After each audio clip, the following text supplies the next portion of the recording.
Larry King died this weekend. Aaron Hanks died this weekend, among some other actors and actresses and great icons and legends. So forgive me if I don't mention their names, But I think that death should be celebrated. I think that we mourn the wrong things in life today. And I think that that's why we see a lot of the things that we see. I think that a lot of people are afraid to die, and I think that it's because they're not really living. They haven't really experienced life. And so therefore they're fearing death. It's weird to me. I think that we should all live life fully, that we don't have any regrets like that. I think that Larry King would tell you the same thing, right? I think that especially in this cancel culture, like let's think about this: Larry King, Aaron Hanks, and let's just say like last year, right? RBG, Ruth Bader Ginsburg. All three of them came up in times when it was hard, adversity, right? And they had all the stacks against them, right? The odds were not really in their favor, and they beat all of that, and they came out on top.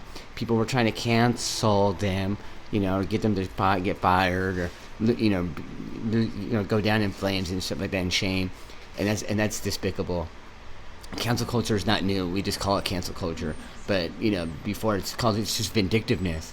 That's not new. We know people that would be disgruntled or jealous or things like that, and go, what, I'm gonna try and get him fired. I'm gonna try to ruin their life. It's almost like a scorn lover. If I can't have you, no one can. It's that mentality, and that's what's gross. And we should all grow up from that. King would want us to.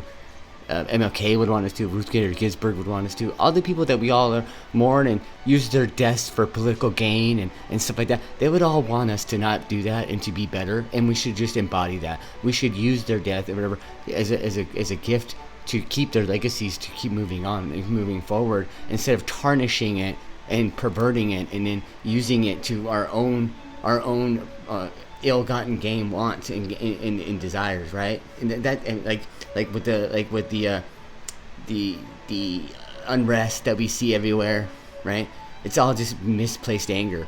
We're all angry at other things, and we're not satisfied with things in our own lives, and so we're just taking out on anything and everything that's closest to us, right? Our own cities, our own neighbors, our own jobs, our own government, our own stuff, our own self. We're just hurting ourselves, you and me, and we should stop that. We should learn from each other, we should grow from each other, and we should love each other. Not hate each other, not think of each other illy, not, We're not enemies. We're more family, right? E pluribus unum, out of many one. Let's make that beautiful. Let's all do that. We can all do that. It doesn't matter what political side you're on. It doesn't matter what religion or non-religion. It doesn't matter what sect, creed, age. It doesn't matter. We can all choose to do that in our own lives. Whether we choose to do that, that's on us. It's not anybody else. That's on us. So, if you want to stay shitty, stay shitty. If you want to be better, be better. I mean, it's on you. But this weekend, I also got 2 really cool books. Right? Let's read a little affirmation. Right?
January 25th. True empathy. Be wide open to the plight of others, unlike yourself. By feeling the range of the ups and downs of humanity, you crack open your spirit to allow in empathy but not the kind of empathy that breaks you apart in so many pieces that you can't get up. That is not empathy, but sympathy, pity, shame, or fear masquerading as empathy. True empathy allows you to envelope yourself in the truth of others in a way that makes the world a kinder, gentler place. This kind of empathy, you find the truest form of grace. It's beautiful. It's a beautiful thing. And then we'll move on to this one. Okay? Meditation. Affirmations. Yeah, they're good. January 25th. The only prize. What's left to be prized? This, I think, to limit our action or inaction to only what's in keeping with the needs of our own preparation. It's in what the exercise of education and teachings are all about. Here is the thing to be prized. If you hold this firmly, you'll stop trying to get yourself all the other things. If you don't, you won't be free, self-sufficient, or liberated from passion, but necessarily full of envy, jealousy, and suspicion for any who have the power to take them, and you'll plot against those who don't have what you prize. But by having some self-respect for your own mind and prizing it, you will please yourself and be in better harmony with your fellow human beings, and more in tune with the gods, praising everything they have set in order and allotted you. Marcus Aurelius, Meditation 6.6 2b4a. Warren Buffett, whose net worth is approximately $65 billion, lives in the same house he bought in 1958 for $31,500. John Urschel, a lineman for the Baltimore Ravens, makes millions, but manages to live on $25,000 a year. San Antonio Spurs star Kawhi Leonard gets around in the 1997 Chevy Tahoe he's had since he was a teenager, even with a contract worth some $94 million. Why? It's not because these men are cheap. It's because the things that matter to them are cheap. Neither Buffett, nor Urschel, nor Leonard ended up this way by accident. Their lifestyle is the result of prioritizing. They cultivate interests that are decidedly below their financial means, and as a result, any income would allow them the freedom to pursue the things they most care about. It just happens that they become wealthy beyond any expectation. This kind of clarity about what they love most in the world means they can enjoy their lives. It means they'd still be happy even if the markets were to turn on their careers were cut short by injury. The more things we desire, the more we have to do to earn or attain those achievements. The less we actually enjoy our lives, the less free we truly are. And that's a beautiful thing. Remember that, folks. Remember that. Let's get into some poetry to heal, to be well. Because I love you, America. And you should love me. Not cancel me. Love me. I love you. William Collins, Ode of the Evening. 1721 to 1759. That's when he lived and died. If aught to aughten stop, or pastoral song, may hope chaste Eve to soothe my modest ear, like thy own solemn springs, thy springs and dying gales. O nymph, reserved while now the brightest-haired sun sits in yon western tent, whose cloudy skirts with braid ethereal wove overhang his wavy bed. Now, air is hushed, save where the weak-eyed bat with short shrill shriek flits on by on leathered wing, or where the beetle winds his small but sullen horn, as oft he rises midst the twilight path against the pilgrim borne in heedless hum.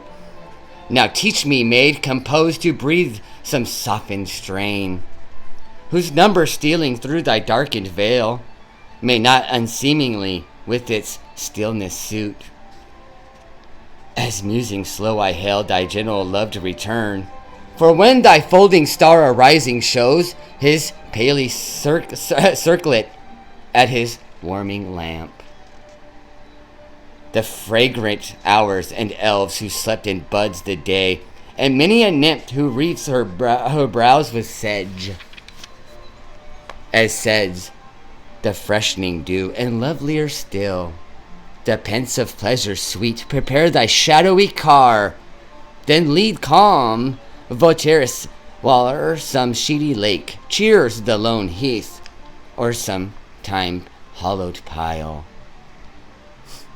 or upland follows gray, reflect its last cool gleam, or if chill, blustering winds or driving rain prevent my willing feet be mine, the hut that from the mountainside views wilds and swilling floods, and hamlets brown and dim discovered spires, and hears their simple bell, and marks o'er all thy dewy fingers draw thy gradually dusky veil, while spring shall pour his showers as oft he wont, and bathe thy breathing tresses meekest eve, while summer loves to sport beneath thy lingering light, while shallow autumn fills thy lap with leaves, or winter yelling through the troublous air offrights thy shrinking train, and rudely rids thy robes.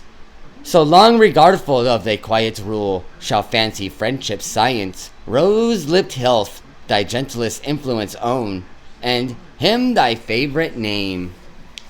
Isn't that beautiful? It's great. You know, it's a beautiful day, people. You should go out there and experience it. Let people know that you love them, that you're going to treat them nicely.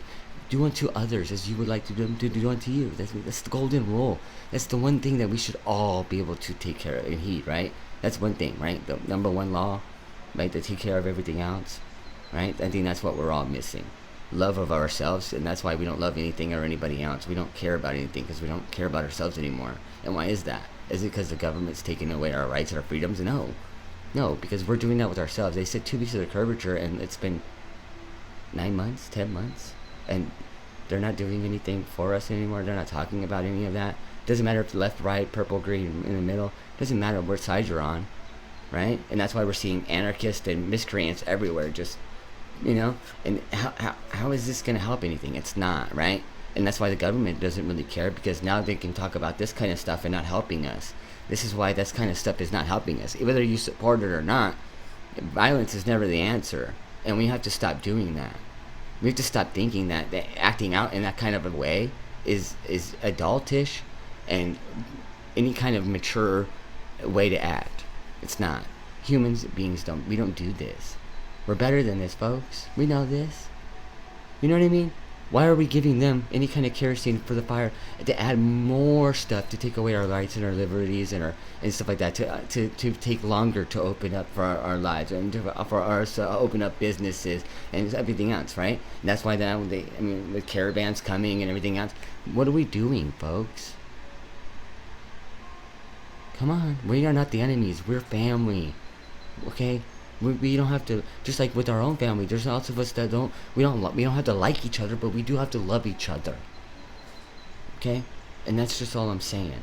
I hope you guys can really understand that. I hope you guys can understand what I'm saying. You know what I mean? And I would like to debate people, you know what I mean? Because that's only what makes us bigger and stronger and flourish, right? And that's what makes the shitty ideas go down the tubes, and the other ones go right down and fills the atmosphere with greatness, right? It's like life's a garden. And we have to be all symbiotic. We need to have a symbiotic relationship, and we're not doing that. We're not being cohesive, right? You can't just have a garden you want and plant any kind of flowers and do any kind of stuff you want with, you know what I mean? It doesn't work like that. You know, they all have to have some kind of flow and ebb, right? And we're not and that's not working right with us. That's why the garden that we're all trying to plant is America. The garden isn't flourishing. It's not going well because we're not having symbioticness. And I think, even Ben Shapiro says, 2 things can happen at once, folks, right? We can all be misgrievanced and angst about the elections, but we can also still be able to be civil and have debates and still be able to move on legally, peacefully, and beautifully. We can all do that. It's within our possibility in this realm. We can all do that, and I believe we will. Doesn't matter who you vote for. It doesn't matter. I think that that's even better if we all do agree on that, because then we can all debate and we can all know whose ideas are good and whose aren't, and what's whatever, and, or where the holes are, and we could patch those all up. That's what debate does.